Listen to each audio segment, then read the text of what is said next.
कुछ लोग थे जो वक्त के सांचे में ढल गए, कुछ लोग थे जो वक्त के सांचे बदल गए।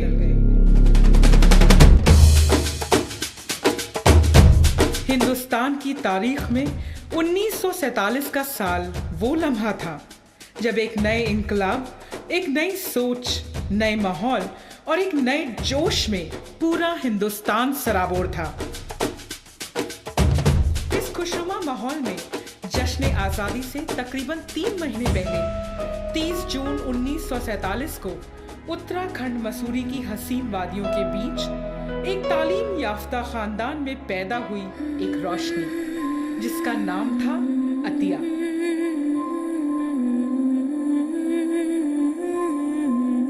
कहते हैं पूत के पांव पालने में ही नजर आ जाते हैं। यकीनन अतिया के ख्यालात और हौसले मसूरी की बुलंद पहाड़ियों के मानिंद ऊंचे और बुलंद थे। इनकी शुरुआती तालीम मसूरी में ही ओक ग्रूव स्कूल में हुई, जहां इन्होंने अपने सभी टीचर्स को अपनी काबिलियत और हुनर से मुतासिर किया। वक्त के बहाव के साथ अतिया का रुझान पढ़ाई के अलावा एक्स्ट्रा करिकुलर एक्टिविटीज की तरफ हुआ। मसूरी में इसी स्कूल में अतिया ने 12वीं तक तालीम हासिल की और ऊंची तालीम के लिए वो अलीगढ़ मुस्लिम यूनिवर्सिटी आ गई। सच है, उम्र की क्या बिसात होती है, हौसलों से हयात होती है। अलीगढ़ मुस्लिम यूनिवर्सिटी में अतिया के इरादों को नई परवाज मिली। वो अपने जुनून और जज्बे से आहिस्ते आहिस्ते अपने ख्वाबों को असली जामा पहना रही थी। जिंदगी में आगे बढ़ने का, कुछ कर दिखाने का सिलसिला मुसलसल जारी था। सन 1970 में 24 बरस की अतिया ने गोल्ड मेडल के साथ इंग्लिश लिटरेचर में एमए पास किया। ये जिंदगी का वो दौर था जब अतिया अपने उरूज के जानिब बढ़ रही थी। खुद पढ़ने वाली अब अपने इल्म को लोगों के बीच बांटने के रास्ते पर थी। मुसाफिर अब रहनुमा बन रहा था। अतिया अब विमेंस कॉलेज अलीगढ़ मुस्लिम यूनिवर्सिटी की एक मोतबर लेक्चरर बन चुकी थी। इस खुशनुमा दौर में अतिया के साथ नए नए वाकयात पेश आ रहे थे। ऐसा ही एक खूबसूरत वाकया था उनका आबिद कदीर के साथ सन 1973 में निकाह।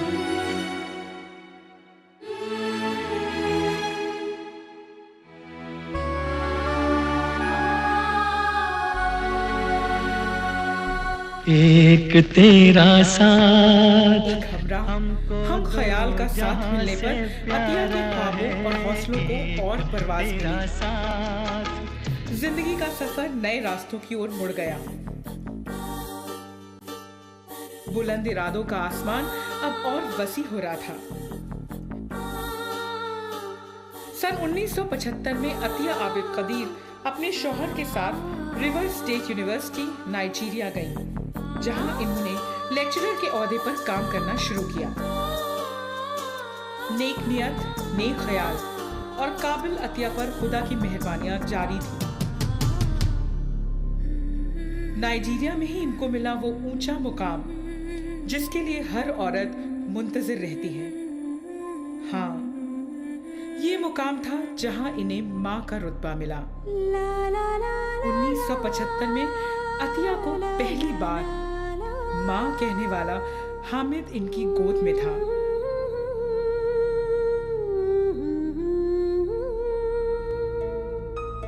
अपनी खुशहाल जिंदगी में अतिया का इल्मी सफर भी हर दिन नई मंजिलें तय कर रहा था।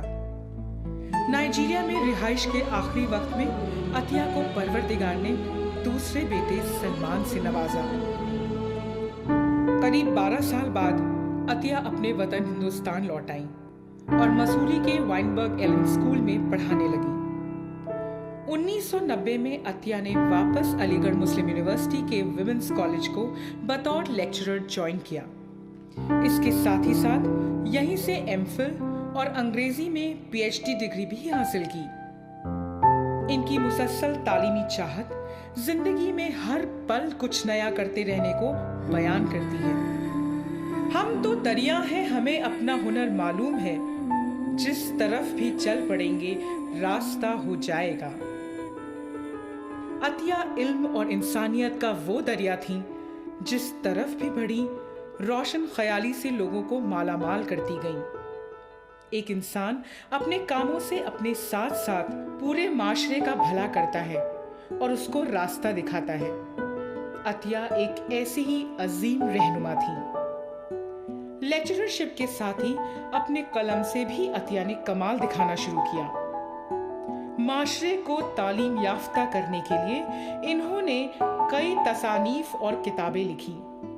डॉक्टर अतिया की गुनागो शख्सियत के हर दिन नए पहलू सामने आते जा रहे थे। डॉक्टर अतिया एक रहमदिल, दर्दमंद, सबका भला सोचने वाली एक ऐसी खवातीन जिसने एक माँ, एक बीवी, एक टीचर, एक स्टूडेंट, एक बेटी, हर किरदार के साथ पूरा पूरा इंसाफ किया और माशरे के सामने एक मिसाल कायम की।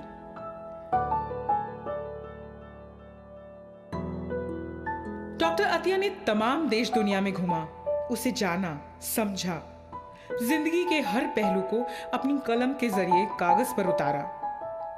डॉक्टर अतिया जितनी अच्छी मुसन्निफा रही, उतनी अच्छी वो खतीब भी थी। उनके हर्फ कानों में रस घोलते थे। डॉक्टर अतिया के सुनहरे ख्वाबों का सफर उरूज पर था।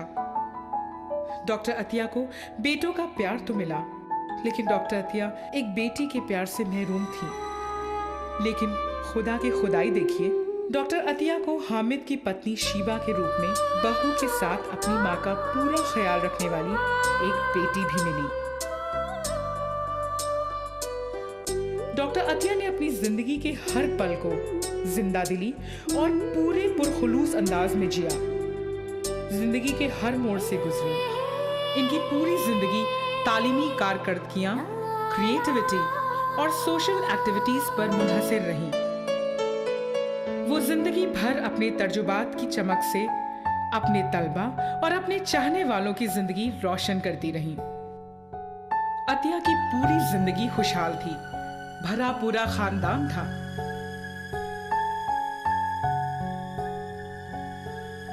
सन 2004 में अतिया को खुदा ने रानिया की सूरत में एक और नियामत से नवाजा। अतिया को अपना बचपन बहुत प्यारा था। रानिया की पैदाइश के बाद अतिया रानिया में ही अपना बचपन महसूस करती। अतिया जितनी गंभीर थी, वो उतनी ही चंचल भी। अतिया बड़ों के लिए बड़ी थी तो बच्चों के लिए बच्चों की तरह।